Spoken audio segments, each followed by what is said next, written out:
sa'yo'y totoo. Ni walang halong biro,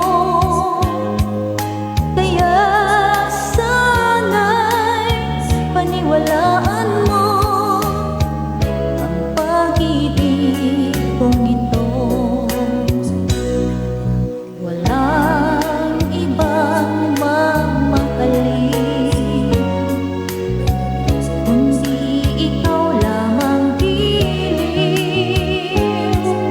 Kaya sana'y paniwalaan mo ang pag-ibig kong ito.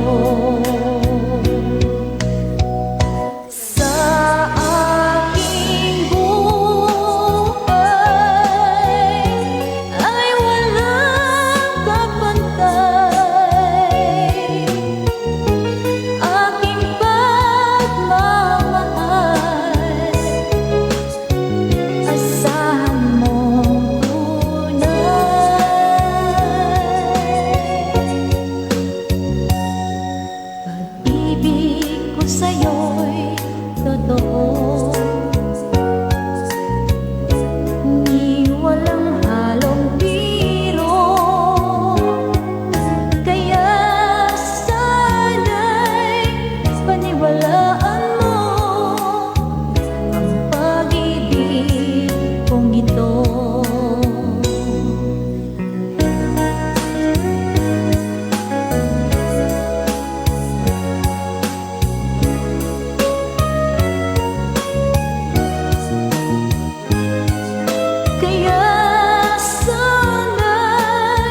Paniwalaan mo ang pag-ibig kong ito. Sa aking buhay ay walang kapantay. Aking pagmamahal, asahan mo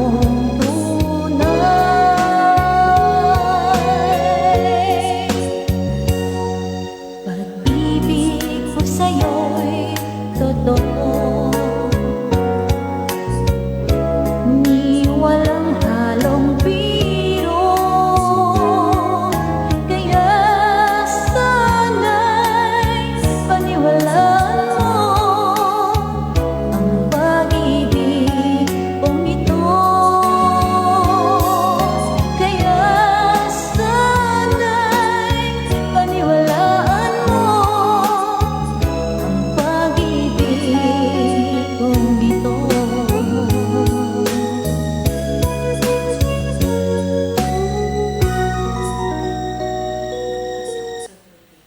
Hindi ako palaban, marunong akong bumaba. Kung sino naman nagturo sa akin na mag-display na kailangan marunong bumaba, alam ko na kung sino nagturo sa akin, kailangan na akong marunong bumaba. Yun. Siguro guys, sorry sa lahat, hindi ko kailangan sa libro pangalan. Siguro ako na lang nakaalam. That's talaga ako na kailangan marunong kang bumaba. Ang sabi niya sa akin, naging kaibigan ko sila sa kasama sa work, kailangan maging kaibigan ko naman daw. Aba, sabi ko, oo naman.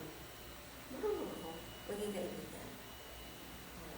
Pero, kung sino nagturo sa akin, nagpalaala sa akin, mabait siya. Malambing ang boses. Mapagmahal nilang kaibigan. Tawagin na natin si IC. Ano nga ba? Boy Scout. Alam mo kung sinasabi pag Boy Scout? Kaya na sinasabing Boy Scout, lalaki siya. Oo. Pero guys, okay lang. So, na-realize ko. Ako yung isang vlogger at hindi ako yung ayaw ko maging mayabang ako, guys. Sa totoo lang. Kahit anong pinta sa tao, natanggap ko. Ang biro. Grabe as in, nakadiskari. Diba? Mayroon nagsabi sa akin na narinig ko na kasama sa work.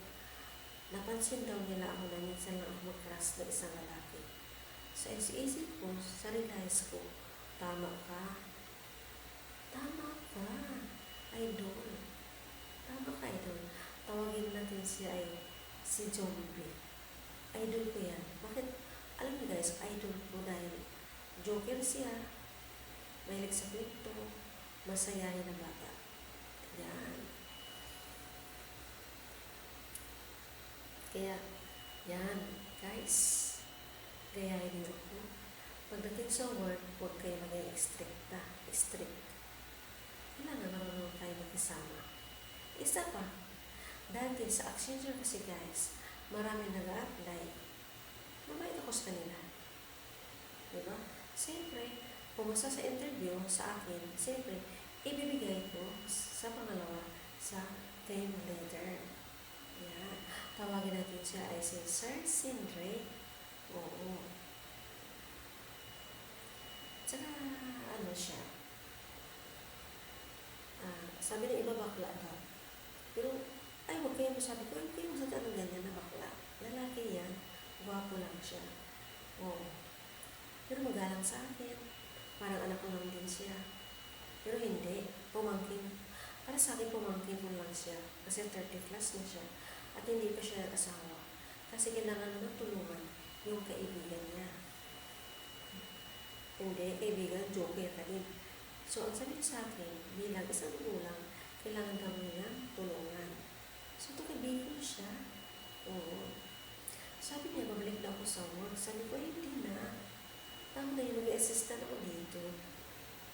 Mag-assistant ako sa kitchen. Bakit? Mahiya ka. Huwag kang mahiya. At least, matatag ang trabaho mo. Walang kalandian, trabaho. Oras trabaho lang. Ganun ako. Saka ayaw ko yung mga matamad. Kailangan ko maging isipan. Bilang isang single mom, kailangan ko bumangon. Ayaw ko maging tamad, guys. Sa totoo. Ngayon, ganito na guys. Ulitin ko. Yung una, sa Alorica ako nag-work. Pangalawa, Accenture. So, mabait naman sila sa akin. Yung mga manager, mabait sila. Pero, mula yung pandemic, siyempre, standby muna. Hindi naman pili mag-standby. Pero wala tayong magawa, pandemic, diba? So, kung yung mga aplikante, dati sa Alorica, mabait sila, pumasa sila. Walang aplikante na bumaksak sila doon. Kasi, pangalawa, ni-interview sila ng akin doon sa manager. Doon na talaga sila. Pero okay. Okay naman sila. Ang sabi nila, pumasa sila, naparoon sila ng trabaho, pagdatinda ng sundo, ilibre daw nila ako merinda. Ay, sabi ko, wag na po, ma'am, sir. Kaya naman po, hindi naman po ako ganun. Sa inyo na lang po. So, ingat na lang kayo sa work, ingat na lang kayo sa trabaho, sa araw-araw. Ginawa natin po yun. Alam niyo guys, kung sino ba nagbigay ng maganda kaisipan ng buhay natin? Si God. Diba? Tama ba o mali? So, walang sugot. Siyempre, tama. Dati naman sa Accenture ako. Alam mo kung bakit? Anong trabaho doon? Kagaya ng Alorica. Nag-interview ako ng mga aplikante. Kagaya ng Accenture, nag-interview ako ng aplikante. Oo, so, bukod pa doon, iba-ibang lingwahe ang kausap ko. Minsan, parang isip ko, akala mo parang kabado ako. Sabi ko, hay, baka mabusan ako ng English na ito kasi iba-ibang lingwahe na nag-apply sa mga call center. Diba? Yan. So, lahat sila, mahal ko sila bilang nagtatrabaho sa work, sa call center. Yan. So, dapat yan sa center. Yan, mga staff dyan, lahat. Yan. Thank you so much, guys. Thank you so much. Enjoy pag mayroon tayo. Okay, magkita-kita naman tayo tomorrow again. Bye. Isa